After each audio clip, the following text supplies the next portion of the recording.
Dear friends, welcome to Trending Astro. 2026 2027 Makar రాశి వాళ్ళకి ఏ విధంగా ఉండబోతోంది? ప్రధాన గ్రహాలైన గురువు, శని, రాహు, కేతువు ఏ విధంగా ఉన్నారు? అలాగే వీళ్ళ యొక్క లగ్నాధిపతి, రాశ్యాధిపతి యొక్క శని యొక్క గోచార స్థితి ఏ విధంగా ఉంది ఈ సంవత్సరం? ముందు శని, దీనికి లగ్న ద్వితీయాధిపతి అలాగే రాశి ద్వితీయాధిపతి శని తృతీయ స్థానంలో ఉన్నాడు అనమాట. ఇది అనుకూలమైన సంచారం. పాపగ్రహాలు తృతీయ స్థానంలో, 6వ స్థానంలో, ఏకాదశిలో విశేష ఫలితాలు ఇస్తాయన్నమాట.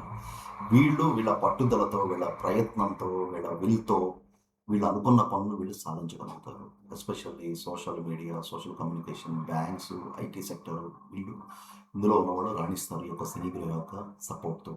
అలాగే గురుగోచారము, సప్తమంలో గురువు ఉచ్చని పొందాడు శివ నక్షత్రంలో. సో దానివల్ల వివాహం చేసుకునే వాళ్ళకి వివాహానికి అనుకూలమైన టైం. ఎప్పుడు కూడా వివాహానికి సంబంధించిన ఆలోచనలు వీళ్ళని వెంటాడుతూ ఉంటాయి. అవి కోరికల రూపంలో కానీ, కళల రూపంలో కానీ. ఆల్రెడీ వివాహం అయిన వాళ్ళకి కొద్దిగా చిన్న చిన్న ఉడిదుడుకులు వచ్చే అవకాశం ఉంది. ఎందుకంటే పార్ట్నర్ డిమాండ్స్ ఎలా ఉంటాయంటే నెవర్ ఎండింగ్ డిమాండ్స్లో ఉంటాయి అన్నమాట. వాళ్ళు అడుగుతూనే ఉంటారు మీరు ఇస్తున్న కొద్దీ. అలాగే మీ జేబులో ఉన్న డబ్బంతా కూడా ఖాళీ అయ్యే అవకాశం ఉంది. ఎందుకంటే ఈ రాశికి, ఈ లగ్నానికి అధిపతి, వ్యయాధిపతి అయిన గురువు ఉచ్చని పొందాడు సప్తమ స్థానంలో. మీరు ఖర్చు పెడుతూనే ఉంటారు. ఈ ఖర్చు పెడితేనే మీకు వాల్యూ. అది రిలేషన్షిప్లో అయినా కావండి, అవుట్ సైడ్ రిలేషన్షిప్ అయినా కావండి.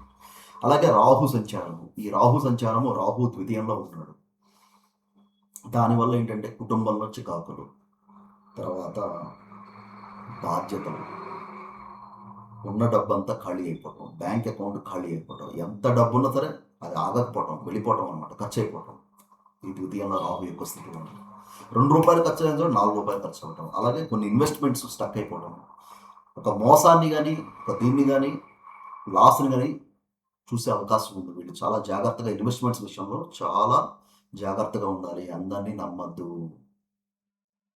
లీగల్గా డాక్యుమెంటేషన్ ఉంటేనే మీరు ఈ నిర్ణయాలు, హై రిస్క్ ఇన్వెస్ట్మెంట్స్ యొక్క డెసిషన్స్ తీసుకోవాలి, లేకపోతే తీసుకోకూడదు. అలాగే వీళ్ళకి అష్టమంలో కేతు ఉన్నాడు. అష్టమంలో కేతు ఉండటం వల్ల ఏంటంటే ఇది అష్టమ స్థానం, అకల్ట్ స్థానము.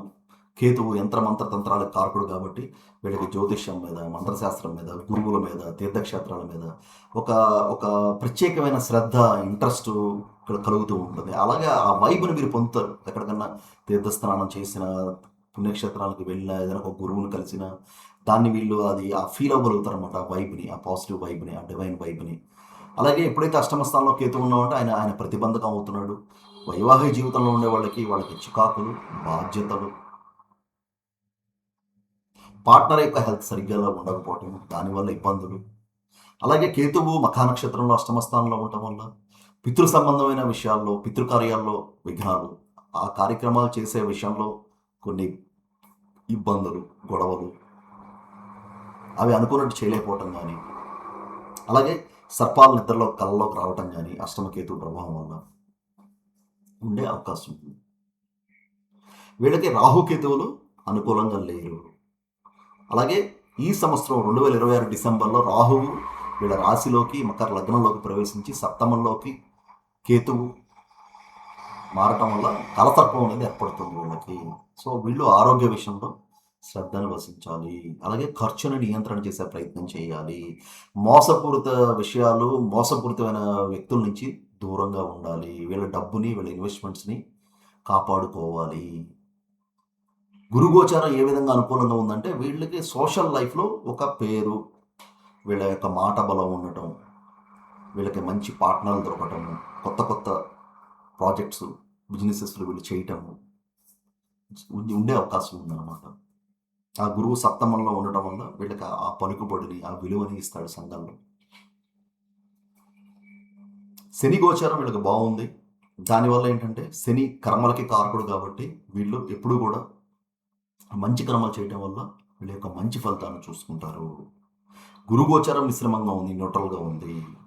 శని గోచారం బాగుంది. రాహుకేతువుల యొక్క గోచారం అంతా యోగదాయకంగా లేదు ఈ సంవత్సరము. కాబట్టి ఈ గ్రహాల యొక్క శాంతిని వీళ్ళు చేసుకోవాల్సి వస్తుంది. Friends, this is my analysis. ఈ మకర రాశి వాళ్ళకి ఏ విధంగా ఉంది, మకర లగ్నం వాళ్ళకి ఏ విధంగా ఉంది అన్నది మీకు నచ్చితే లైక్ చేయండి, అలాగే సబ్స్క్రైబ్ చేయండి. Thank you very much.